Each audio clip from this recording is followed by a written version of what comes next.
Bon, Merci, cela arrive dans monsieur. la vie des gens. Voilà. Merci.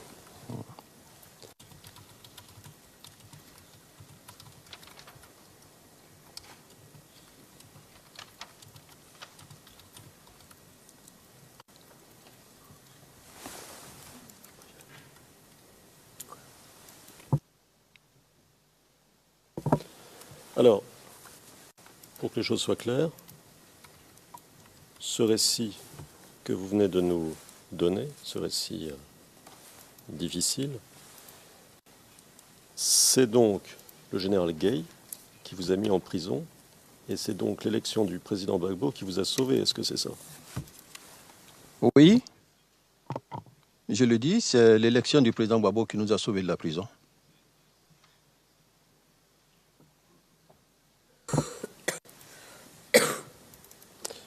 Alors, vous avez été nommé ambassadeur, vous nous l'avez dit au tout début de votre témoignage, par le président Ouattara. Quand avez-vous été nommé ambassadeur, si vous vous en souvenez? J'ai été nommé ambassadeur le 12 mai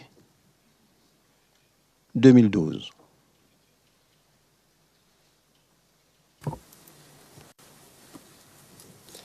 Et qu'avez-vous fait entre avril 2011, date de votre allégeance à Alassane Ouattara, et votre nomination comme ambassadeur? Ben, je ne travaillais pas, j'étais chez moi.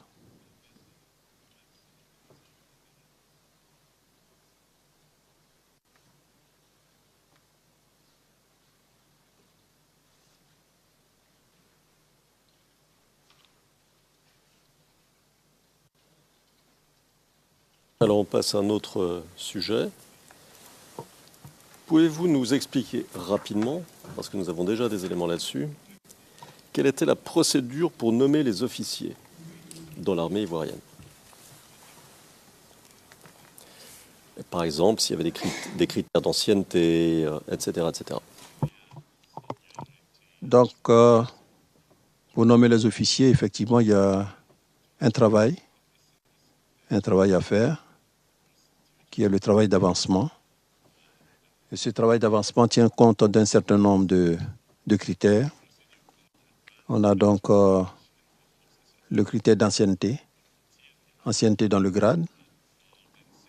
Il y a les notes des 3 dernières années.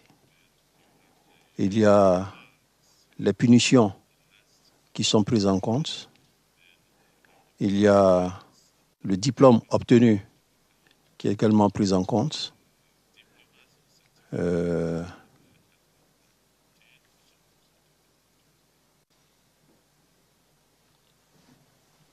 Donc voici en gros les critères. Je ne sais pas si j'en oublie. Ça fait longtemps que je suis parti de là, donc voilà. Donc en fonction de tous ces critères, il y a un calcul qui est fait, parce qu'à chaque critère est attribué un certain nombre de points, un calcul qui est fait, et en fonction, on fait les nominations.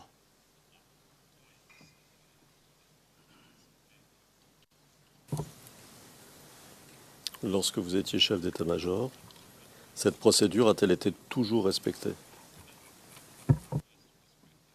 Oui, lorsque j'étais chef d'état-major, cette procédure a toujours été respectée. Donc, il y a au niveau des forces, ils font le critère là-bas d'avancement des officiers. Les officiers qui sont retenus pour passer au grade supérieur. Ils envoient le travail fait au niveau de l'état-major. Donc, au niveau de l'état-major, nous en faisons également. Et nous transmettons ça au niveau du ministère. Le ministère fait le travail et le mois venu, on convoque donc le chef d'état-major, le commandant des forces, et ensemble, on revoit le travail avant que les nominations ne se fassent. Ces nominations, il faut noter aussi qu'elles sont transmises à la présidence de la République. Je crois que le président tient compte du travail qui est fait par le ministre jusqu'au grade de colonel, mais pour la nomination dans le grade de général, c'est exclusivement de la compétence du président de la République. Enfin, j'allais dire du ressort du président de la République.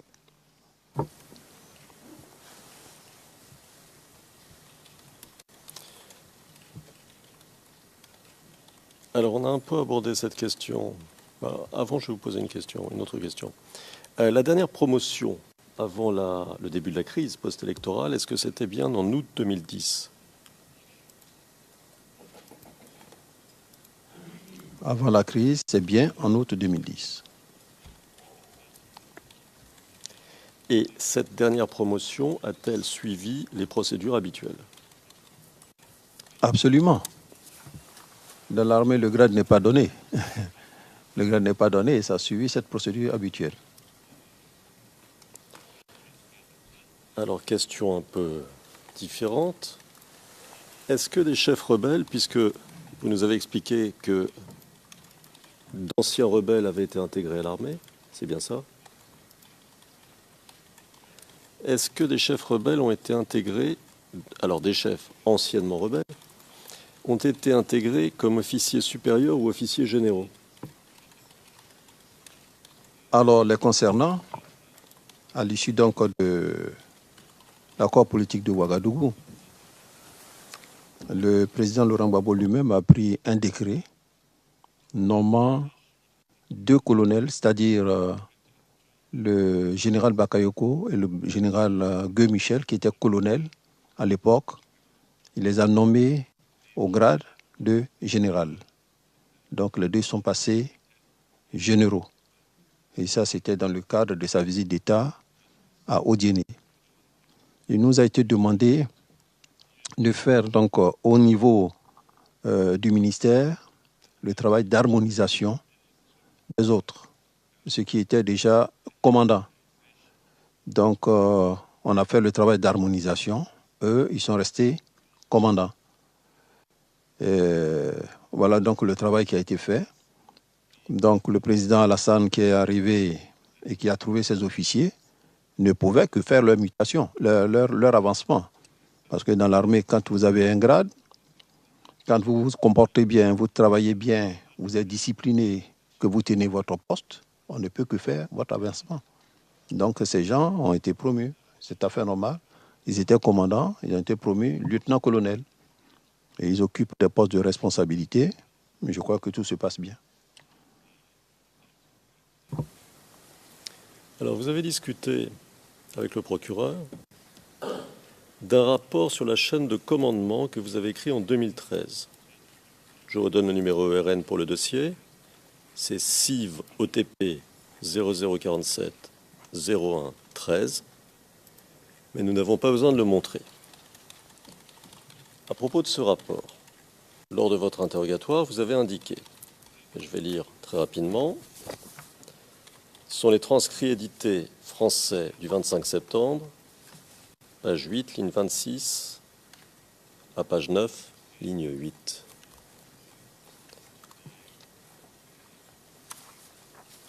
Et c'est vous qui parlez.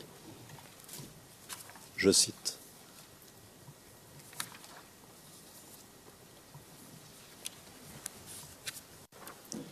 Alors, il faut noter que le président Alassane, donc, nouvellement élu, président de la République de Côte d'Ivoire, avait formé son gouvernement et, lorsque je m'étais rendu au Golfe, le 12 avril 2011, pour faire allégeance, le président, à l'issue donc de la cérémonie d'allégeance, m'a reçu dans son bureau en compagnie de M. Amon Tano, qui était à l'époque son directeur de cabinet, et il m'a dit qu'il allait me reconduire comme chef d'état-major des armées. Et quand il a mis sur pied son gouvernement, il s'est trouvé que M. Kofi Paul était le ministre de la Défense, et c'est M. Kofi Paul qui m'a demandé de lui fournir le rapport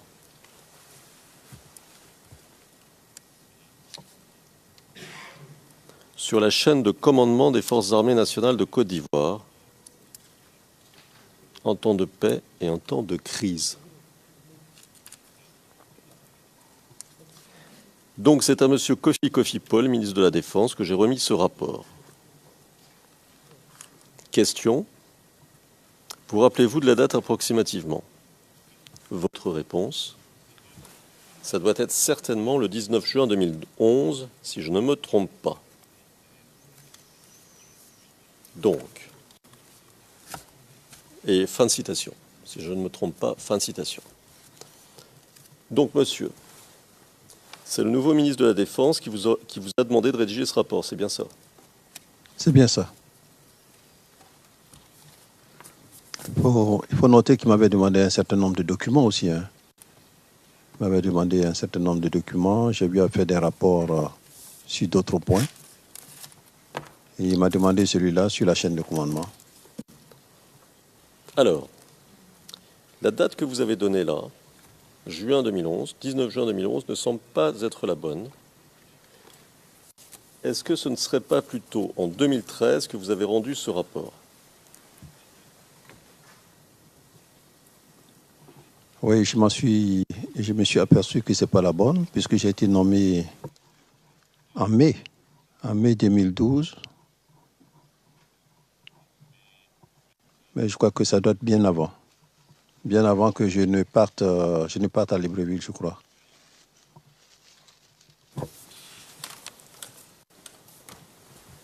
Alors, je vais vous lire votre déclaration antérieure. Le numéro est CIV-OTP 0051 0556, page 0565, ligne 329 à 335. Et c'est l'intervieweur 1 qui vous pose la question. Je cite. Ce rapport devant vous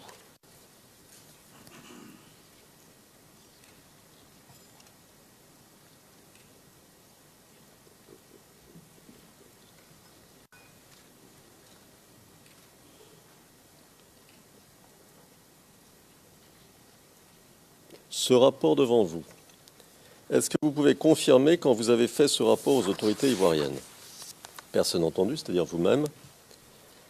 Je l'ai fait le 19 juin. Intervieweur 1, le 19 juin 2013. Personne entendu, 2013. Intervieweur 1, c'est correct? D'accord. OK. Donc, et ça, c'est noté sous l'indicatif CIV-OTP 335 0047 01 13. Ah, pardon. Je viens d'intégrer la ligne dans le numéro. Je répète. Donc, et ça, c'est noté sous l'indicatif CIV-OTP 0047 01 13. Alors, c'est pour comprendre. Vous auriez rendu en juin 2013 un rapport que l'on vous a demandé en avril 2011. C'est ça?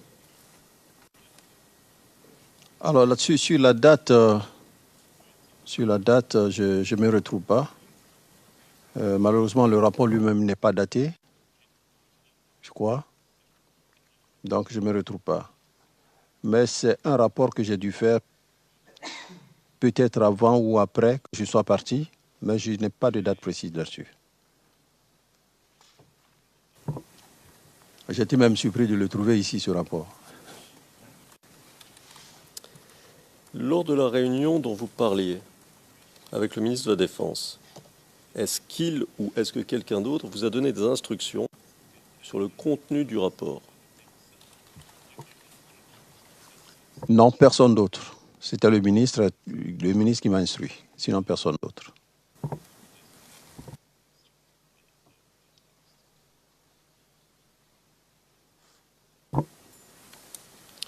Est-ce qu'on vous a indiqué, à l'époque, quelle serait l'utilisation de ce rapport? Non, pas du tout. Quand il est venu aux affaires, il m'a demandé quand même un certain nombre de renseignements sur les structures militaires. Et donc, quand il me demande un rapport sur la chaîne de commandement, moi, j'avais pensé que ça allait avoir un lien avec les mutations d'officiers. C'est à ça que j'ai pensé. Sinon, moi, je l'ai fait à sa demande sans arrière-pensée. Est-ce qu'on vous a informé qu'il serait transmis ce rapport au bureau du procureur de la Cour pénale internationale? Pas du tout. C'est pour ça que je dis que j'ai été surpris de le retrouver ici. Alors, je vais vous lire un extrait de vos déclarations antérieures, de 2013. Le numéro est CIVOTP 0051 0697, page 0709, ligne 404 433. 404 à 433. Et je cite.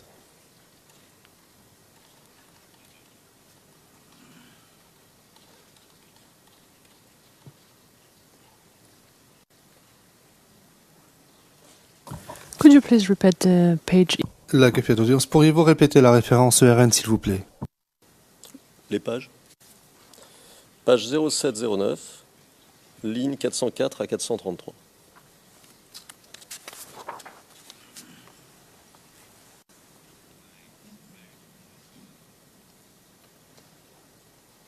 Alors je cite. Intervieweur 2. Très bien. Et également, demain, à un certain moment, il va falloir revenir sur les circonstances qui vous ont amené à écrire le document dont on a fait référence aujourd'hui, ou surtout en première partie de notre rencontre aujourd'hui, le document dont les derniers chiffres sont le 0047 0113, le document que vous avez remis, c'est-à-dire que donc on sait que vous avez remis aux autorités ivoiriennes le 19 juin 2013. Il va falloir également expliquer, revenir sur les circonstances dans lesquelles ce document a été écrit. Le pourquoi et les circonstances dans lesquelles il a été expédié donc du Gabon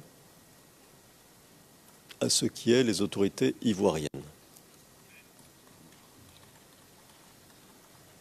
Intervieweur 1, le dernier rapport. Intervieweur 2, le dernier rapport. Intervieweur 1, que vous avez fait aux autorités ivoiriennes. Personne entendu, c'est simple. Intervieweur 1, ou également, vous pouvez répondre maintenant si vous voulez. Personne entendu, oui, non, mais c'est simple.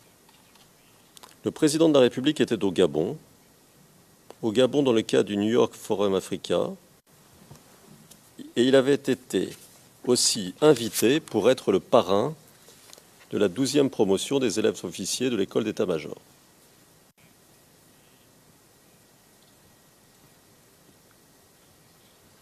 Et dans les visites qu'il recevait, il y avait Madame Bensouda, qui a été invitée pour, je crois, le forum, et qui devait être reçue par le président. Intervieweur 2. Mais est-ce que vous savez si elle a été reçue, Madame Bensouda, à votre connaissance? Personne entendu. Je l'ai vu venir. Intervieweur 2. Vous l'avez vu venir, mais est-ce que vous savez si elle a rencontré le président? Personne entendu. Mais je n'ai pas participé, je ne sais si elle y est rentrée. Si elle n'est pas rentrée. Mais elle avait été annoncée, voilà. Intervieweur 2, d'accord. Personne entendu. Et c'est à l'issue que le ministre de la Défense m'a demandé de faire un rapport sur la chaîne de commandement. Donc j'ai fait le rapport sur la chaîne de commandement, que j'ai tapé moi-même. Ça doit peut-être être même mal tapé. Et je l'ai mis sous pli pour le remettre au ministre de la Défense. Fin de citation. Vous vous souvenez avoir dit cela aux enquêteurs du bureau du procureur? Oui, je me retrouve, oui. Effectivement. Alors, pardon, je vous pose ma question. Donc, c'est à la suite d'une rencontre entre Alassane Ouattara et Fatou Bensouda au Gabon que l'on vous aurait demandé de rédiger le rapport. Non. Madame Bensouda était au Gabon. Mais je gérais aussi les rendez-vous. Quand le président arrive, il y a un certain nombre de rendez-vous. Et l'ambassadeur est informé. Elle avait été annoncée, mais je ne l'ai pas vue. Je ne l'ai pas vue venir. Donc je ne peux pas affirmer qu'elle a été reçue. Mais je sais que le ministre Kofi était avec le président. Et il m'a demandé de fournir le rapport. Donc le rapport, je l'ai fait, mais je ne lui ai pas remis le rapport le même jour. Il a fallu que je me déplace à Abidjan pour le lui porter en main propre. Voilà ce qui s'est passé. Sinon, Mme Bensouda y était. Elle était invitée aussi au New York Forum Africa. Le président Alassane était venu pour des événements, pour le New York Forum Africa. Et il était parrain de la 12e promotion des élèves de l'école d'état-major de Libreville. Voilà. Mme Bensouda, je l'ai vue, mais elle n'a pas été reçue. Quand le président reçoit, je suis toujours au salon. Lui, quand il arrive, il a, disons, un lieu où il reçoit, mais l'ambassadeur est tenu d'être là. Et j'étais là, mais je ne l'ai pas vu entrer. C'est ce que j'explique.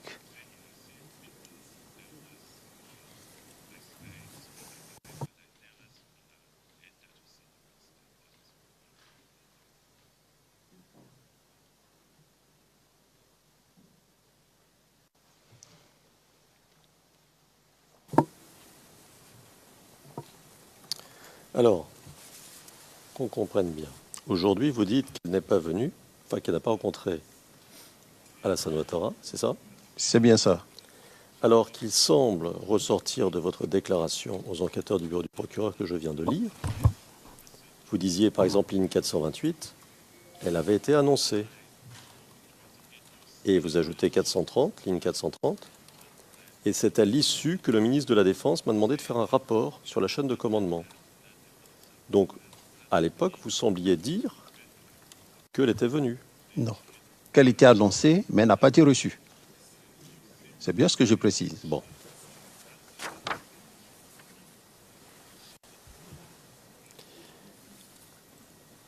Au moment de rédiger ce rapport dont nous parlons,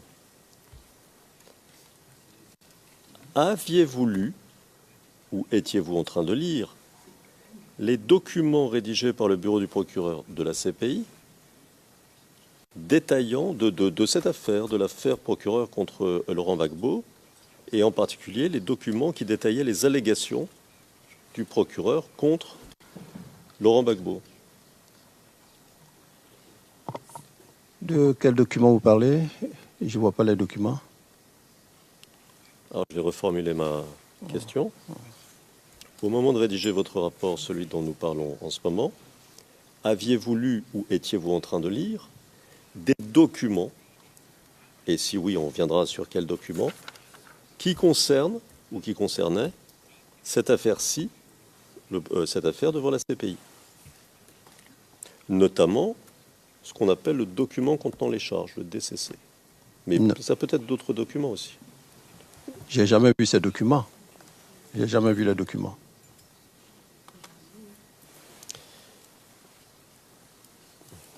D'accord. Avez-vous suivi l'audience de confirmation des charges qui s'est déroulée quelques semaines avant la rédaction de votre rapport en février 2013?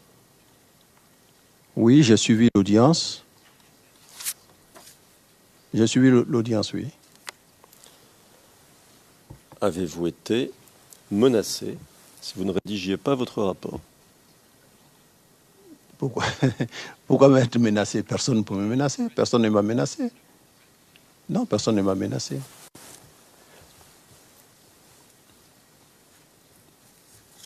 Monsieur le Président, il est plus de 4 heures. Probablement est-ce le bon moment pour suspendre l'audience. Le Président, j'allais vous interrompre. Oui, le moment est venu pour lever l'audience aujourd'hui. Et nous nous retrouverons demain à 9h30. Merci beaucoup. L'audience est levée. Veuillez vous lever.